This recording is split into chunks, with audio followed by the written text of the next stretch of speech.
And sa pera guys, ganun din, napakaganda ng daloy ng kaperahan sa inyo mga kapiksi. This is abundance of money, wealth, and riches. Very secure, very stable.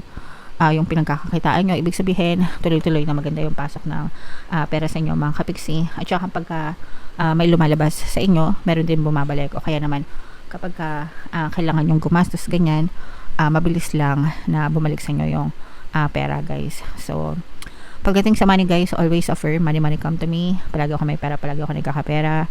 I'm the king of abundance, I'm the queen of abundance. So,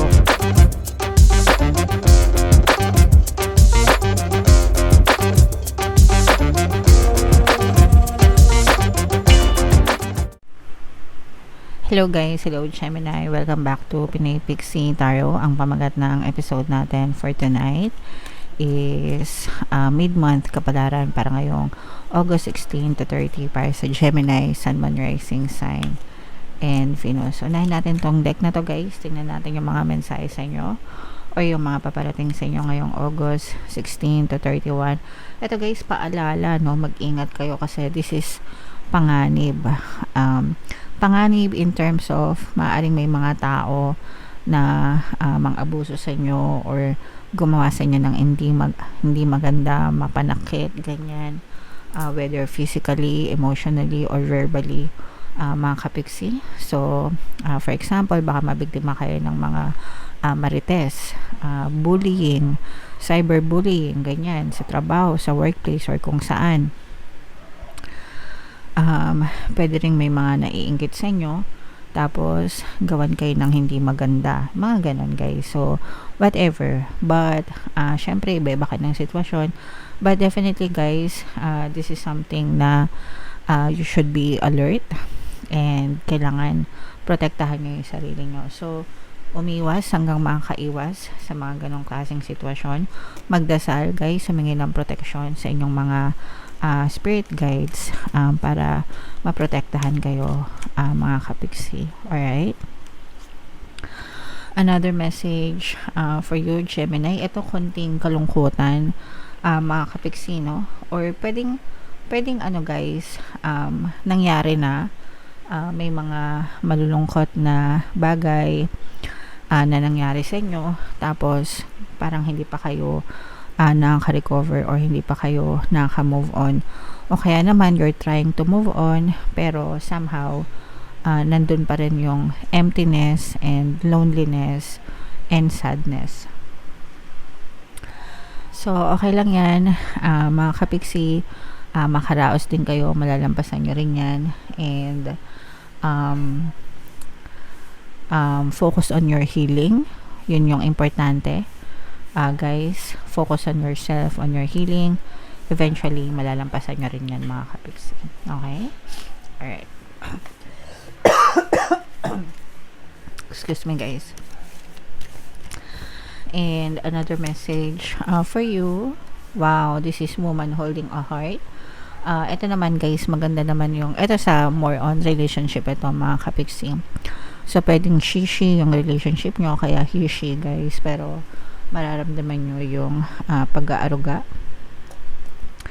sa inyo ng inyong partner o specific person guys. Okay? Especially kung lalaki ka, tapos babae yung partner mo, o kaya naman she, babae sa babae na partner. Yan. So, mararamdaman nyo yung pag-aaruga and yung pagmamahal ng inyong mga partner o specific person mga kapiksi. Okay? So, comment down below guys if feeling nyo nakaresonate kayo dyan. Ito guys, i-mind nyo na tong harmonious na relationship na to. Okay? So, shuffle natin to guys. Hanapin natin yung energy ng Gemini. Habang sinashuffle ko to, panoorin nyo muna guys yung video natin regarding sa ating paano mag-manifest ng abundance video course. Kapiksi, sawa ka na ba sa mga struggles at hirap sa buhay mo? Masipag ka ba at masikap sa buhay ngunit hindi ka pa rin umaasenso? Ilang beses ka na bang nag-attempt mag-negosyo at mag-invest pero palagi ka pa rin nalulugi? Sa pagkakataon na ito ay maaaring may subconscious beliefs ka na nagiging balakid sa iyong pag-unlad at pagyaman. Introducing, paano mag-manifest ng abundance video course. Dito ay matututunan mong ma-overcome ang mga balakid mo para tuluyan ka ng umunlad, umasenso, sumagana, maging matagumpay, successful at maswerte sa iyong kabuhayan, pera, trabaho, negosyo, salapi at kaperahan ng bonggang-bongga. Dali, mag-send na ng email sa pinoypixitaro@gmail.com at simulan na ang iyong pagyaman ngayon. Alright, so sa lahat ng gusto mag-fill ng course guys, naka-flash sa screen nyo. Una, meron tayong paano mag-manifest ng abundance video course. Meron din tayong paano mawala ang third party at magkaroon ng harmonious na relationship. And meron din tayong paano pabalikin si ex revised breakup. Sa mga interesado guys, mag-send lang kayo ng email sa pinoypixitaro@gmail.com. So, Gemini guys, kayo ay represent ng King of Wands sa ating spread mga kapiksi. So, latag natin yung spread nyo guys. And by the way, sa mga naghahanap no, ng mga pampaswerte na lucky charms or lucky bracelet, may mga items guys na makikita kayo sa description box nitong video. Check nyo lang yung mga items doon mga kapiksi. Ito yung sample, ito yung aventurine, tapos ito naman yung citrine guys. Napakagandang combo pampaswerte. Check out nyo na guys. So, this is both negative and positive mga kapiksi. Ang nakikita natin dito guys is, for some of you, ito yung sinabi natin na, guys, no, na mapanakit na energy mga kapiksi. This is a very toxic energy. Yung iba sa inyo guys, maaari kayong magkaroon ng conflict sa ibang tao. Hindi pagkakasunduan guys, tapos yung person na parang mga kaaway nyo or mga conflict nyo, medyo wating medyo mahirap pakisamahan, kaya siguro kayo nahihirapan na kaya siguro kayo nagkakaroon ng conflict sa kanila kasi medyo mahirap pakisamahan yung ugali nila. Ibig sabihin, meron talaga itong personality problem guys. Matigas ang ulo, very controlling, manipulative, pa-victim, no? So kung meron kayong mga kakilalang ganyan guys, malamang sila na yun, yung mga tipong pa-victim. So, mag-ingat na lang kayo mga kapiksi, kung pwede nyo iwasan yung mga tao na ganyan, iwasan nyo as much as you can. Kung hindi naman kaya, tapos sinasaktan kayo or ginagawa kayo ng hindi maganda, daanin nyo sa legal na paraan, 'di ba? Kung sa workplace yan, isumbong nyo sa mga boss nyo, kaya sa HR, proper channeling mga kapiksi. Kung sa kapitbahay nyo naman, di ba, may mga homeowners o kaya barangay, para tumigil sila guys, okay, para hindi nila kayo saktan.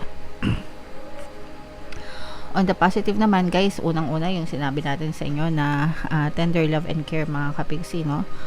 For some of you, maganda talaga yung harmonious yung relationship sa mga may partner o specific person. Mararamdaman nyo yung pag-alaga, pag-aaruga guys nitong person na to. Yung iba sa inyo guys, talaga literal na parang binibigyan pa kayo ng pera nitong mga person na to, no? Parang sinusunod yung luho nyo mga kapigsi. So sana wag nyong samantalahin kung ganyan yung mga person nyo, and matuto kayong i-value yung pagmamahal nila sa inyo guys, okay? And sa pera guys, ganun din, napakaganda ng daloy ng kaperahan sa inyo mga kapiksi. This is abundance of money, wealth, and riches. Very secure, very stable yung pinagkakakitaan nyo. Ibig sabihin, tuloy-tuloy na maganda yung pasok ng pera sa inyo mga kapiksi. At saka pagka may lumalabas sa inyo, meron din bumabalik. O kaya naman, kapag kailangan yung gumastos ganyan, mabilis lang na bumalik sa inyo yung pera guys. So pagdating sa money guys, always affirm money come to me. Palagi ako may pera, palagi ako nagkakapera.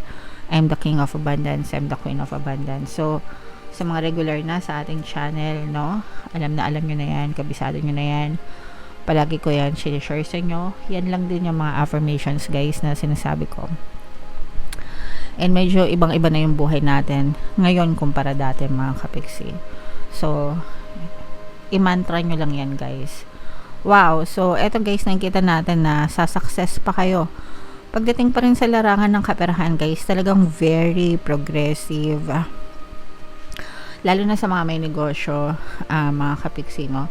Sa success sa negosyo, yung iba sa inyo, kahit na solo preneur kayo, ibig sabihin solo nyo yung negosyo, or kahit na may business partner kayo. Kung meron kayong business partners guys, parang mas mapapabilis yung pag-asenso ng negosyo nyo. Pero kung wala kayong business partners and kayo lang mag-isa yung nag-handle ng negosyo, mga kapiksi, ganun pa rin. Kikita pa rin kayo, guys. Okay? So, at saka maganda talaga yung progress. Yung iba sa inyo nagkakaroon ng collaboration. Mga kapiksi, maraming tumutulong sa inyo, no? Maraming tumutulong sa inyo, maraming nag-share ng magagandang feedback, no? Tungkol sa mga paninda nyo or sa mga serbisyo nyo, mga kapiksi. And nagiging dahilan yon para mas lalo pang mag-boost yung sales nyo and lalo pang dumami yung kita nyo, guys. So channel natin, guys, meron tayong dalawang subliminal na pampaswerte sa negosyo. Una yung para dumagsa ang customer, pangalawa yung para lumago ang kita. So i-combo nyo yung dalawang sabli na yun, guys, sa mga may negosyo. Talagang super effective and ang dami ng success stories nun, guys. So pakinggan nyo, mga kapiksi. Alright? So ito, guys, i-mind nyo na itong mga success sa negosyo na to, mga kapiksi. Itong abundance of money, itong harmonious na relationship, guys, no? Yan yung mga positive na energies na nakita natin for you. So buna tayo dito, guys, ng additional message.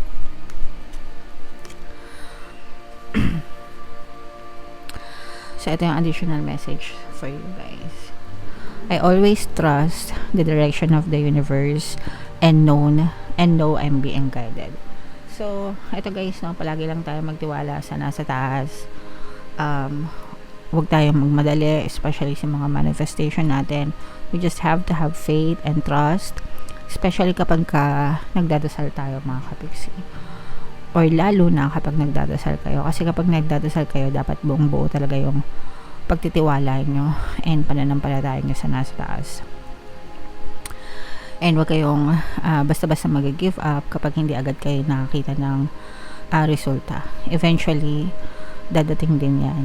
And lahat ng gusto nyo mangyayari din, guys. Okay? Alright. So, don't give up, mga kapiksi. Comment down below, guys, if feeling nyo naka-resonate kayo dyan. And again, no, yung mga magaganda dito, i-mind nyo na, guys, for more tarot readings. Ito yung playlist nyo. Ito naman yung ating success stories ng paano mag-manifest ng abundance video course. Thank you for liking, sharing, and subscribing, guys. See you next time. I love you all. Have a nice day. Bye-bye.